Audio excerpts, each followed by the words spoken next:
Assalamualaikum warahmatullahi wabarakatuh. Apa khabar semua? Pagi saya ucapkan kepada tuan-tuan dan puan yang menonton online live coaching bersama saya Syafiq Fadli. Dan pada hari ini kita ada seorang tamu yang yang kita panggil Tuan Errol Hakim. Kita minta apa khabar tuan? Sihat? Khabar baik. Alhamdulillah. Alhamdulillah sihat. Eh, Tuan duduk kat mana eh? Saya duduk di PJ Petaling Jaya, Bukit Gasing. Petaling Jaya. Okey. Ah, Boleh tuan kenalkan diri sikit supaya kita punya penonton kenal siapakah jejaka bersama saya pada hari ini. okay. Assalamualaikum warahmatullahi wabarakatuh dan selamat sejahtera. Terlebih dulu saya uh, Assalamualaikum saya warahmatullahi wabarakatuh. syukur saya syukur Alhamdulillah sebab kita dapat bersama hari ini. Nama saya Anwarul Hakim atau orang panggil saya Alhamdulillah. Errol Hakim. Saya berasal daripada Pahang, Kuala Lipis. Oh, okey. Okay. Saya bekerja sebagai seorang polis, part time Polis. untuk rawatan Islam lah. Okey, okey. So hari ni tak kerja tuan eh? Hari ni tak kerja. Tak Standby, kerja, rehat standby. eh. Uh, Standby, alhamdulillah, alhamdulillah. Polis uh, ni antara kita punya frontliner juga ni. So terbaik tuan, alhamdulillah. Sekarang pun okay. keadaan dekat Malaysia pun dah terkawal hasil daripada tindakan yang cekap dan pantas semua pihak, especially frontliner kita. So tahniah tuan, terima kasih banyak tuan untuk tukar tugas. Alhamdulillah. So rawatan Islam tuan dah lama dah mula? Baru setahun lebih lah. Setahun lebih. Uh, Macam dah tengah belajar ke ataupun dah mula merawat ke macam mana? Dah mula merawat. Cuma saya ambil kes-kes yang ringan-ringan je. Oh, kes ringan ni macam mana saya? Kalau benda Uh, mistik ni semua berat. Kes ringan ni macam sihir apa semua tu saya kes kira ringan lagi lah. Bila macam Oh, masalah ilmu tuntutan keturunan, saka semua tu susah sikit lah. Itu yang berat lah. kalau sihir tu ringan lagi eh? Sihir ringan lagi, santau apa semua tu ringan lagi lah. Oh, alhamdulillah lah kalau macam tu. Sebab benda ni kadang-kadang kita dah moden tapi benda tetap ada kan, ada juga orang yang Uh, kan yang nak guna benda ni untuk dapat dia punya kehendak tu. Tapi insyaAllah Memang. tuan, saya doakan tuan sukses dalam kedua-dua kerjaya lah, polis dan juga Uh, sebagai seorang pengamal perubatan Islam. Alhamdulillah insyaAllah dapat bantu ramai orang. okay. Oh, semalam saya on the way pergi bandar, saya lalu dekat satu roadblock. Sekarang banyak roadblock kan. Saya lalu satu roadblock, kereta depan saya tu, dia berhenti kat roadblock tu. Jadi ada polis dengan askar tengah jaga situ. Bila Yeah. kereta depan saya tu buka tingkap, polis yang menjaga tu terus sedia tiba-tiba. Dia sedia tiba-tiba, tabik tiba-tiba. Apa hal? Rupanya saya rasa bekas bos dia macam terlekut sebab nampak macam orang depan tu macam tua sikit. Mungkin bekas dia punya bos dekat ibu pejabat ke apa. Tapi nak Mungkin. ceritanya pasal uniform ni memang disiplin betul lah. Walaupun tengah-tengah jalan raya panas-panas, buka tingkap dia nampak je terus kaki rapat, tangan rapat, pak terus. Tak fikir panjang lah. Itulah disiplin polis lah. Saya respect betul lah. Di mana-mana saja, bukan kata dekat balai polis saja kan, tapi dekat luar pun jumpa respect dia tu masih tinggi. Alhamdulillah. So tuan, apa yang Siap. saya boleh bantu tuan pada hari ni? Macam apa yang kita nak bincang pada hari ni? Okey. Saya mempunyai masalah untuk dalam komunikasi. Okey. Okey. Saya perlukan jawapan yang lengkap lah. Okey. Lengkap lagi lah. Okey. InsyaAllah. Saya ada 2-3 soalan ni. Okey, silakan. Bagaimana nak tingkatkan semangat yang hilang? Semangat dia hilang dalam komunikasi ke dalam kehidupan? Dalam komunikasi. Dalam Kenapa komunikasi. kenapa hilang semangat tu? Ada punca ke yang buat hilang semangat tu? Tak tahulah. Dulu masa sekolah dulu saya jenis orang yang ke depan. Pidato semua. Pergi pertandingan mana-mana untuk pidato lah semua tu lah. Tapi tiba-tiba sejak saya menyertai uniform, tiba-tiba saya hilang semangat tu. Saya jadi macam takut untuk ke depan apa semuanya lah. Sekarang ada tak macam event yang tuan jadi pengacara majlis ke ataupun yang kena ke depan lah, ada tak? Buat masa sekarang ni tak ada lah. Tak ada langsung? Tak ada langsung. Macam mana tu boleh hilang terus? Sayang bakat yang ada masa sekolah aktif. So kalau tiba-tiba bila kerja tak buat langsung, sayang lah sebab kita dah ada platform tu, dah ada asas yang bagus. Tapi tak apa. Bila mula-mula yang tuan sedar tuan dah macam nervous, takut naik pentas ni, bila yang mula sedar tu? Sejak 2 tahun selepas saya masuk polis lah. 2005. 2006, 2007 tu lah. SPM tahun berapa? 2003. 2003. So dalam 3-4 tahun lepas tu masuk polis. Macam tu kan? Yep. Dalam 3-4 tahun sebelum masuk polis tu buat apa? Ada buat kerja apa-apa tak? Sambung belajar tapi tak habis lah. Tak habis sebab masa belajar tu ada tak tuan terlibat dengan pentas, cakap? Ada semua. Ada. Lepas tu dah bila habis belajar tu, bila dah keluar daripada tempat belajar, masuk polis, dah tak ada pentas lah. Tak ada pentas. Okey. Saya rasa tu punca dia tu. Dia bercakap ni tuan, dia sama macam orang masak, sama macam orang menyanyi. Dia kena ada satu rutin ataupun satu jadual bercakap yang konsisten. Kalau kita tak konsisten, benda tu boleh drop. Orang tu yang pandai bercakap pun bila dia stop lama, dia akan jadi ada terplay out sikit mana-mana. Dan saya nak share sikit dengan tuan, mungkin membantu. Manusia ni dia ada beberapa kehendak yang utama sebagai manusia. Sebagai secara generalnya yang orang aturkan ada 8 kehendak utama manusia yang manusia memang nak betul-betul. Macam duit ke family, semua tu bawah-bawah. Benda yang atas, antara yang paling orang nak adalah acknowledgement, bermaksud penghargaan. So bila kita dapat penghargaan, kita akan buat benda tu dengan lagi semangat. Sebagai contoh, ada seorang lelaki, dia kerja dekat satu syarikat, dia buat design untuk banner ke apa benda kan. Lepas tu bos dia datang, design tak siap lagi, dia tengah buat. Bos dia datang baru cakap, wah cantik design awak ni, kalau saya buat 8 hari baru siap ni. Dia cakap macam tu. So pekerja ni tak siap pun lagi, tapi dia lebih bersemangat untuk buat sebab dia rasa macam wah hebat juga aku ni. Betul tak? Betul kan? So apa yang berlaku pada tuan, saya rasa tuan masa sekolah tuan banyak join mungkin pidato, debat, wakil sekolah, mungkin ada apa conference ke apa benda kan yang melibatkan pelajar sekolah ni. So banyak benda tuan terlibat dan tuan rasa seronok. Betul tak? Betul. Tuan pernah menang tak peringkat mana-mana? Kebangsaan ke, negeri ke, daerah ke? Untuk pidato komunikasi ni tak ada lah. Untuk sukan ada lah. Peringkat mana? Peringkat daerah. Daerah. So nampak tak? Keseronokan tu. Tuan bercakap, tuan suka. Tuan bersukan, tuan jumpa orang, tuan duduk depan, naik atas pentas tu, terima piala tu, satu benda yang kita suka. Seronok, kita rasa macam confident, rasa aku ada bakat, ada kelebihan. Bila masuk universiti, tuan pun join lagi pidato dan sebagainya, masih lagi rasa keseronokan tersebut. Tapi bila tuan masuk polis, tuan dah tak bercakap, membuatkan keseronokan berada di depan tu dah tak ada.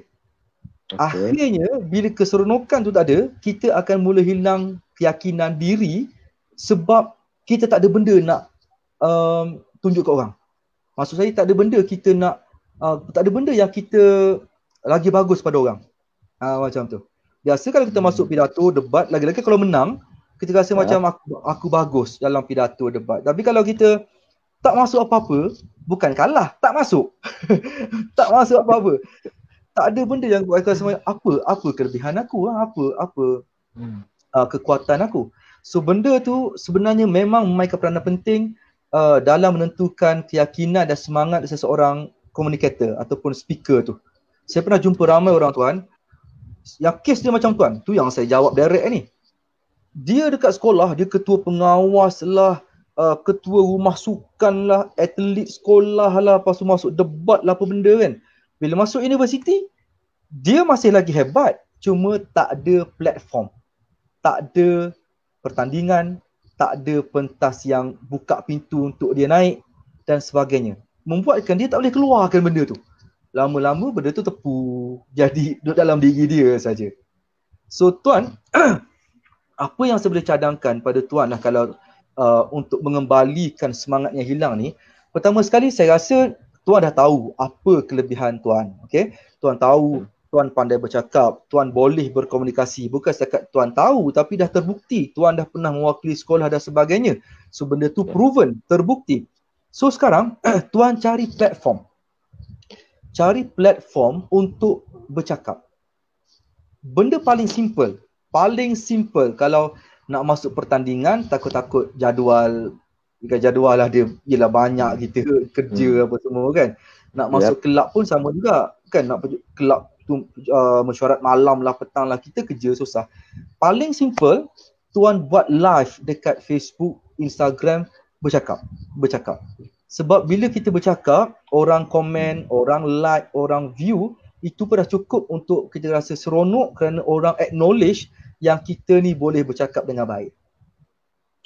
So tuan kena cuba, dan dia tak akan jadi dalam masa sehari dua, sebab benda ni kita kena real lah, kena reality lah. Tak boleh lah nak expect benda yang magic yang tiba-tiba buat jadi terus. Tuan kena buat, I think dalam paling kurang 2 minggu macam tu, buat live, bercakap. Tuan share pasal mungkin apa yang tuan belajar dalam rawatan Islam. Tuan share pasal saka, sihir and everything tu. Orang memang suka dengar. Pertama orang suka dengar sebab orang tak tahu.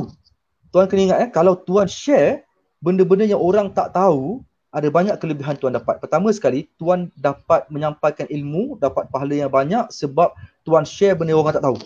So dia belajar, tuan dapat pahala banyak. Yang kedua, dia orang jadi pandai. Kan orang yang tak tahu tu, mungkin dia ada masalah tapi dia segan nak jumpa orang lah, segan nak jumpa perawat-perawat kan. Dia segan nak bagi tahu orang, dia diam-diam je. So bila tuan share, dia boleh belajar pasal benda tu. Dia jadi tahu. Pahala yang kedua. Dan yang ketiga, bila kita share ni bagus untuk kita punya hebahan ataupun marketing, supaya orang tahu apa kita buat. Kadang-kadang mungkin dekat daerah tuan tu, dia duk cari perawat yang perawat Islam ni tak jumpa-jumpa. Bukan dia tak cari, tak jumpa-jumpa sebab dia tak kenal tuan lagi. So kalau tuan asyik share dekat Facebook, dekat Instagram, pahala pun dapat, orang tu pun pandai, marketing pun dapat. Dan yang keempat, kita share bukan share saja, kita berlatih bercakap. Dan apabila orang respon, contohnya kita cakap pasal sihir, and then dia kata, kalau sihir macam ni, macam mana tuan? Kalau santau macam ni, macam mana tuan? Tuan pun jawab soalan tersebut.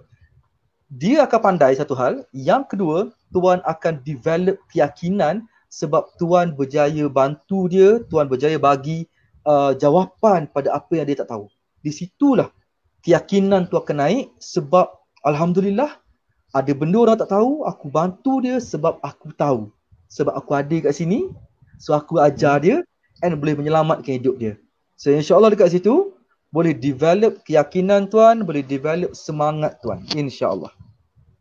Okey tuan? Okey. Sebab kalau tak bercakap, tak buat live duduk rumah kan. Kita nak tunggu, saya tahulah polis ni dia punya kerja, yelah yang shift tu shift lah kan. Yang standby pula. Jadi benda tu memang padat sikit. Tuan dah berkeluarga? Sudah berkeluarga. Ada anak? Sudah. Ada anak. Lagilah padat jadual Lagilah padat jadual. Saya faham betul. So nak masuk pertandingan ke, nak masuk kelab semua tu memang susah betul. So antara cara kita boleh buat live lah. Live Facebook, live Instagram, kat YouTube. Tuan ajar orang. Ajar cakap, kalau ni masuk dia santau, ni masuk dia sihir. Yang simple-simple je. Jangan ajar yang susah, nanti pening pula kepala orang dengar kan. Yang simple-simple je. Kalau macam nak pagar rumah, okey, baca apa. Tapi kalau yang pelik-pelik, tuan kena datang jumpa saya akan bacakan untuk tuan sebab yang tuan minta tu pelik sangat. Takut-takut tak jadi kalau tuan buat, so saya akan buatkan. Tapi kalau saya nak pagar rumah ke, nak baca doa untuk keluar rumah ke, baca doa, nak tawakal rumah ke, tuan share je dekat Facebook, IG macam tu. InsyaAllah manfaat pada tuan, manfaat pada penonton, belajar bercakap, marketing, macam-macam tuan dapat dengan sharing macam tu. InsyaAllah semangat, keyakinan semua akan balik kepada InsyaAllah. Okey tuan, macam mana? Okey tak? Okey. Lepas tu, soalan yang kedua ni, macam mana nak buang perasaan takut orang mengata kat belakang? Orang mengata pasal apa? Pasal polis ke? Pasal merawat Islam ni? Dua-dua lah selalunya. Polis pun mengata juga ke? Polis kita respect lah. Ya ke? Ada juga manusia Ya. Macam mana boleh kata polis ni? Pelik betul lah. Saya kalau orang uniform, orang kerja ni memang kita tak kata lah sebab dia orang macam mana cakap kan? Bagi saya yang saya tahu kan, kerja teruk. Kita tengah panas lah, dengan roadblock lah, kejar orang lah, melibatkan nyawa lah. In term of pendapatan pula taklah tinggi sangat. Taklah kata macam berpuluh-puluh ribu kan. Jadi macam benda tu siapa sanggup? Siapa kalau orang biasa tak sanggup buat? That's why bila ada polis, askar, custom yang sanggup untuk bertugas kan, dengan pendapatan macam tu, dengan bidang kerja yang susah macam tu, satu benda je kita kena buat, kita kena respect diorang, tu je lah. Respect, jangan cakap buruk-buruk, diorang penat. Tapi kalau ada orang yang cakap buruk-buruk pasal polis ni, memang tak tahu cakap apa. Aduh. Tapi kalau bidang rawatan Islam, memang sebabnya kadang-kadang ada orang tak bersependapat dengan kita. Kadang-kadang kan dia rasa macam benda ni betul ke tidak dan sebagainya. Kadang-kadang orang ni bila tak kena, dia tak tahu pula. Dah kena baru dia mencari. Jatuh je bendanya.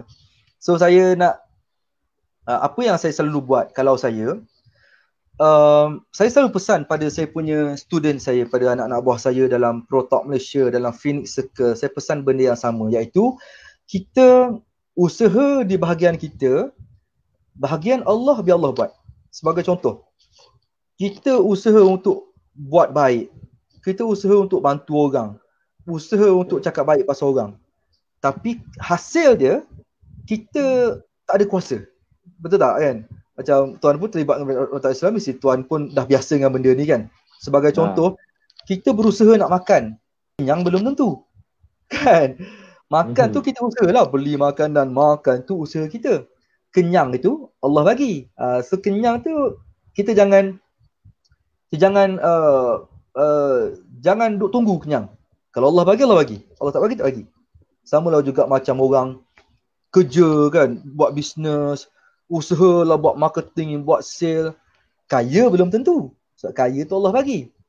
So macam ni pun sama juga. Kita usaha jadi baik, buat benda baik, cakap benda baik-baik dan sebagainya.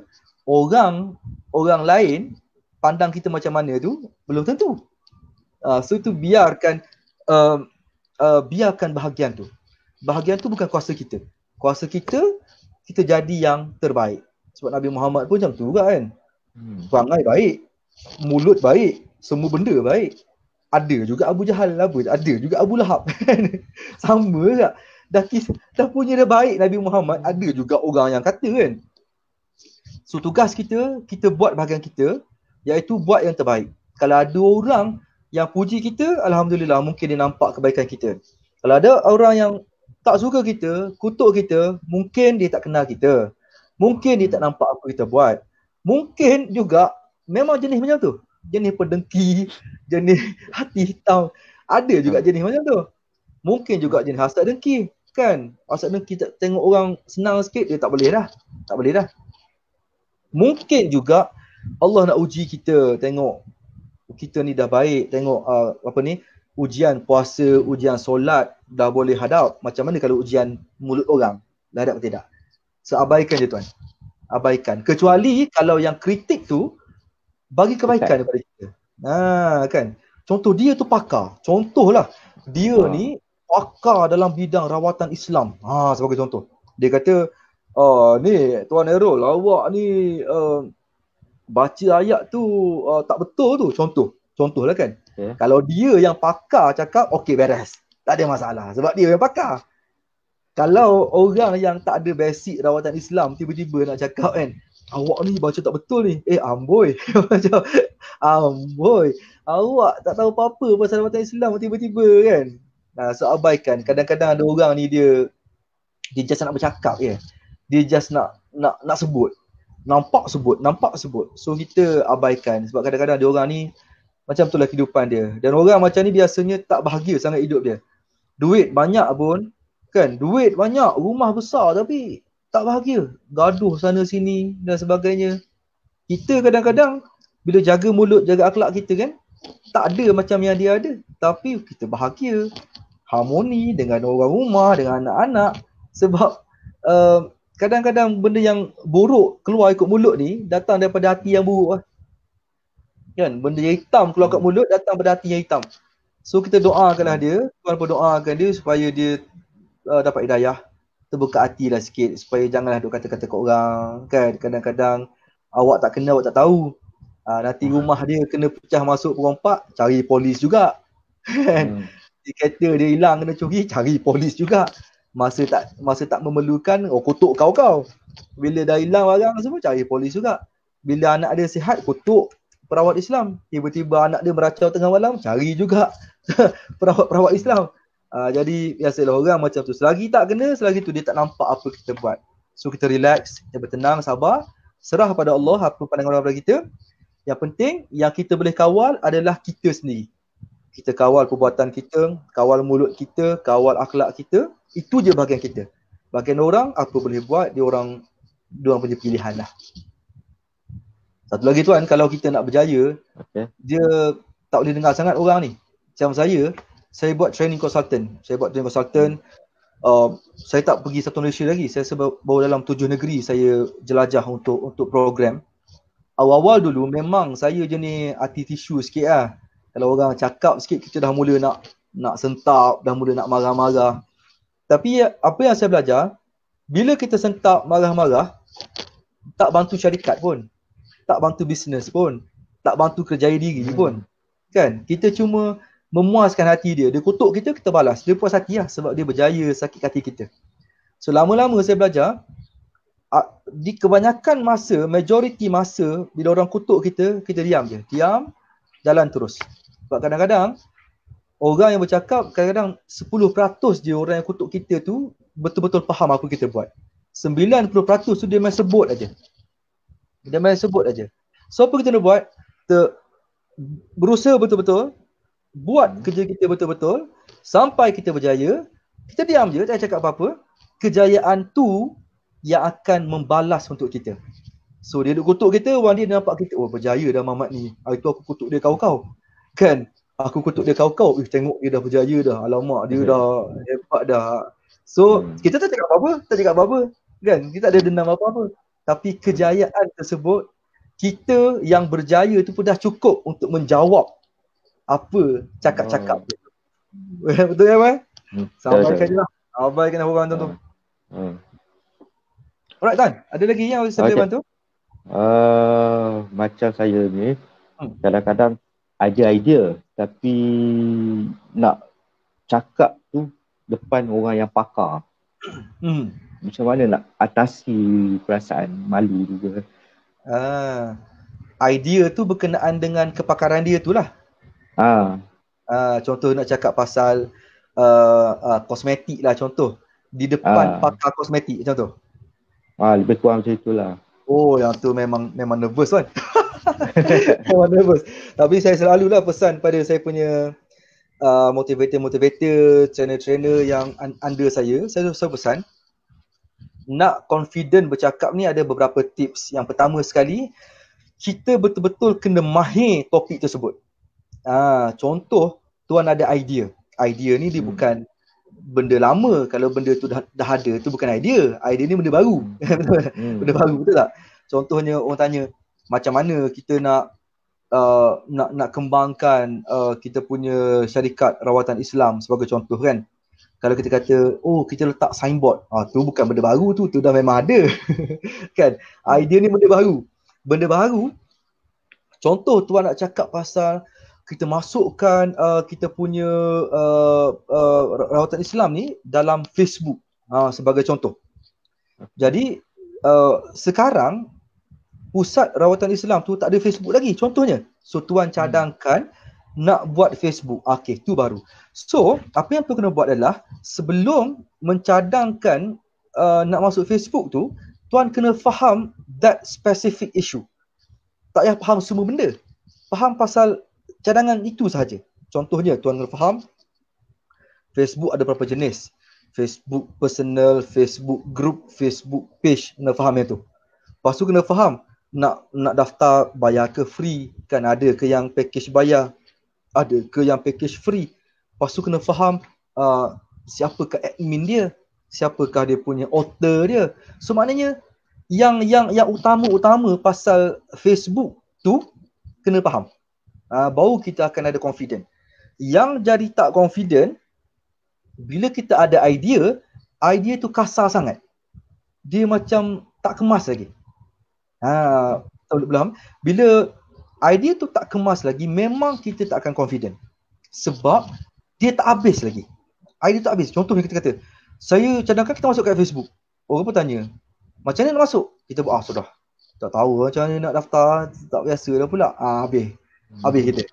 So, apa pun tajuk sekalipun, Facebook tu ke bidang polis ke rawatan Islam ke family ke apa-apa sahaja, study sikit pasal benda tu yang kita nak cakap tu, study sikit. Benda lain tak payah fikir. Kadang-kadang ada orang ni rasa susah sebab dia study semua. Dia study semua, dia rasa macam berat lah nak ingat semua ni. Tak ada. Study yang kita nak tu je. Study yang kita nak tu saja. Lepas tu yang tu lah kita bentangkan A sampai Z macam yang kita baca tersebut kepada orang tersebut. So kalau dia pakar, dia akan rasa seronok sebab kita bentangkan benda dalam bidang dia dan bukan benda rough. Orang pakar ni dia tak suka benda rough, benda kasar tak suka. Contohnya kita daftar Facebook, macam mana? Tak tahulah. Tu tak suka. Dia suka kalau kita bagi cadangan tersebut perincian, so dia tahu yang okey, dia ni study. Dia ni study. So yang pertama tuan, kita kena mahir dalam bidang tersebut. Mahir dalam apa yang kita nak cakap tu. Yang lain ikutlah, nak baca-bacalah. Tapi yang kita nak cakap tu mesti mahir. Yang kedua tuan, pentingnya latihan. Latihan untuk sebut benda tu kena penting. Sebagai contoh, kalau saya banyak buat latihan dekat telefon. Mungkin boleh rakam suara, mungkin boleh rakam video, rakam suara dengar balik, supaya kita punya ucapan tu jelas, sepatah-sepatah dan sebagainya. Lepas tu rakam video, tengok balik. Okey tak cara aku berdiri, cara aku bercakap, cara aku angkat tangan, semua okey tak? Ke nampak macam lemah? Nampak macam lemah, dia nampak macam kuat sikit. Ulang balik sampai nampak bagus. Dan benda tu memang makan masa tuan. Makan masa. Saya dulu pun, saya ingat lagi saya punya ceramah pertama saya dah memang macam apa. memang teruk lah kan. Sebab mula-mula dulu kita tak pandai lagi. Tapi latihan, insya-Allah at the end akan jadi bagus.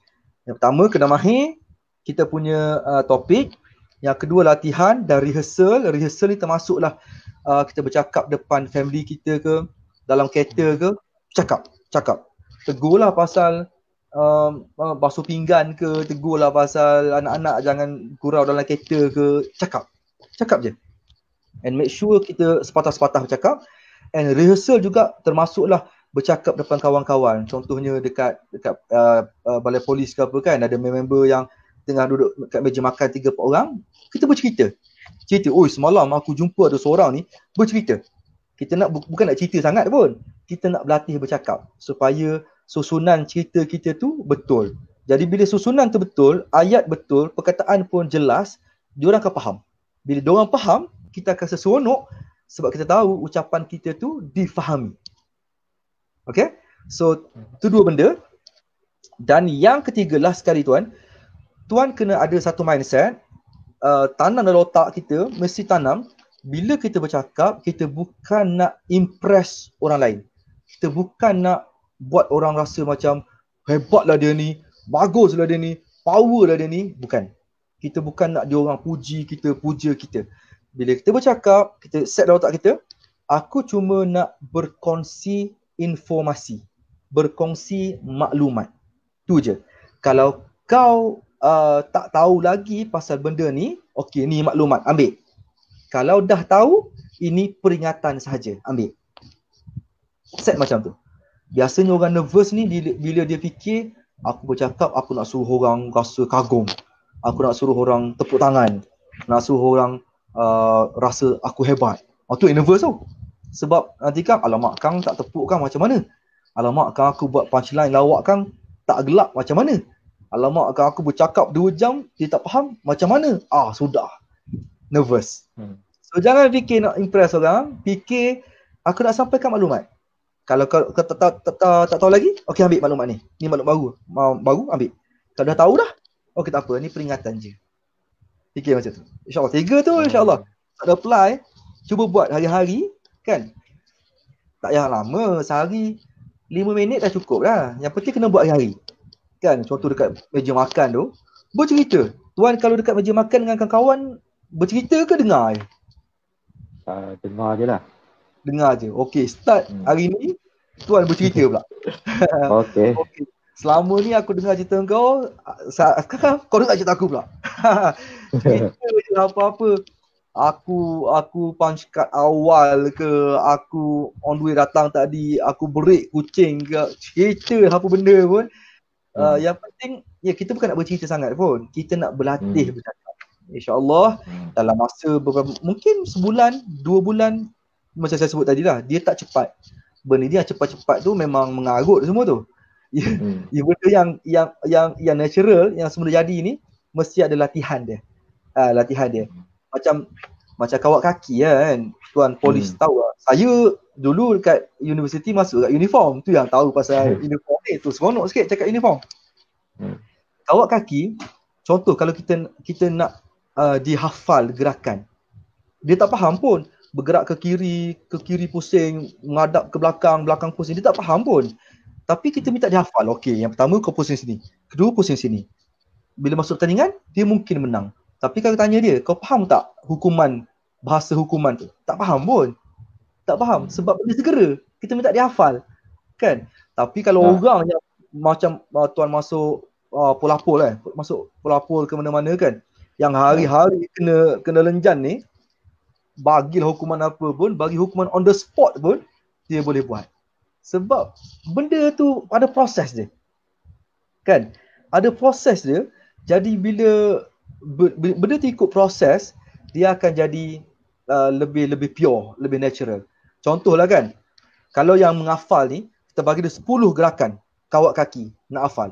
1, 2, 3, 4, 5, 6, 7, 8, 9, 10. Ikut turutan. Tiba-tiba hari ni kita buat nakal sikit, kita tak baca ikut urutan. Kita bagi nombor 5 terus. 1, 2, 3, 4 tak bagi 5 terus. Tuan rasa dia boleh buat tak? Tak boleh lah. Tak boleh sebab bukan dalam hati dia. Bukan dalam otak dia. Dia hafal. So bila dia berlatih hari-hari, bagi nombor 5 ke 17 ke, semua boleh buat sebab dah memang dalam otak dia, dah memang itu sebati dengan dia. So itu yang tuan kena buat. Bercerita hari-hari, bercakap hari-hari. Dan kalau ada macam ketua polis ke siapa-siapa nak minta tuan jadi pengacara majlis ke, tuan bedal je dulu, ambil dulu. Lepas tu berlatih. Contoh ada event polis kan, nak pengacara. nak buat undian, tak payah undian lah. Terus tuan ambil. Kalau nak minta wakil polis untuk apa-apa je kan, yang duduk kat depan ni, terus ambil. Jangan tunggu orang tunjuk, tuan ambil terus. Walaupun mungkin, saya cakap awal-awal, mungkin yang pertama tu mungkin akan ada sikit lah. Okay, akan ada pompa-pompa sikit yang mungkin terplay out mana-mana. Tapi kalau tak ada yang pertama tu, tak akan ada lah yang kedua, yang ketiga, yang keempat, yang ke-10, tak akan ada lah. So yang pertama tu paling penting. Polis banyak event. Kan? Banyak event. Hari polis lah, lepas tu yang apa community policing yang dengan masyarakat apa macam-macam kan. So kalau dia minta siapa-siapa jadi pengacara yang pegang mic, tuan ambil je. Tak payah bagi orang lain. Kalau dia bagi orang lain pun bagi tahu dia, boleh tak kau pengacara ni, boleh tak aku ganti dalam setengah jam ke, sejam ke? Kan? Ya selebih tu dia nak buat lah. Tapi biar aku ganti dalam setengah jam, sejam. Sebab tuan kena biasakan diri tuan balik dengan norma tuan masa sekolah dulu. Tuan dah pernah pegang mic. Tuan dah pernah perform depan orang. Tapi benda tu tiba-tiba sejuk hilang sebab tak ulang. Kalau tuan ulang balik, orang lain dia makan masa setahun ke 3 tahun nak betul-betul hit, betul-betul jadi macam pro bercakap. Saya selalu sebut setahun ke 3 tahun. Lepas dia buat latihan, setahun 3 tahun dia boleh jadi pro. Tapi tuan dah ada basic. Saya rasa tak sampai setahun, sebulan, 2 bulan dah boleh jumpa balik rentak dia sebab benda tu dah ada dah. Dah ada dah pun dalam tu. Cuma mungkin tak ada peluang selama ni, tak ada peluang dekat balai ke mana-mana. So duduk dalam je. Tidur kan. Bila tuan dah ada peluang, dah pegang mic balik, dia terkeluar je, habis segala ilmu, teknik yang tuan pernah ada, dia akan keluar. Bukan cakap keluar, dia keluar dengan lagi elok sebab tuan dah makin berusia, dah makin banyak pengalaman, dah makin banyak ilmu. So dia keluar tu makin elok rupa dia, insya-Allah. Okey tuan Okey, sebelum kita ada satu ni, ada seorang Amirul Rafiq ni dia komen, dia cakap idola senior Falahiyah. Tuan daripada Falahiyah ke? Tuan daripada sekolah Falahiyah ke? Bukan, oh saya dah tu. Saya ingatkan dia cakap kat tuan, ingatkan kita sekolah sama Falahiyah. Okey, alright, okey. Terima kasih Amirul Rafiq Effendi, terima kasih banyak-banyak. Okey, alhamdulillah. So, okey tuan, sebelum kita menamatkan sesi live kita ni, ada apa-apa lagi tak yang saya boleh bantu tuan untuk saya bagi idea dan sebagainya? Untuk masa ni tak ada dah lah untuk ni lah. Yang rawatan Islam tuan tu okey macam berjalan dengan rancak ke ataupun saya kurang sikit lah sebab sekarang ni masih tumpu pada COVID ni. Oh betul. Tugas saya kurangkan lah. Betul. So orang pun yang sakit-sakit tu pun dia mentahan kat rumah je, tak nak keluar kalau boleh. Iyalah. Sabar je lah kat rumah kan. Mengacau pun mengacau.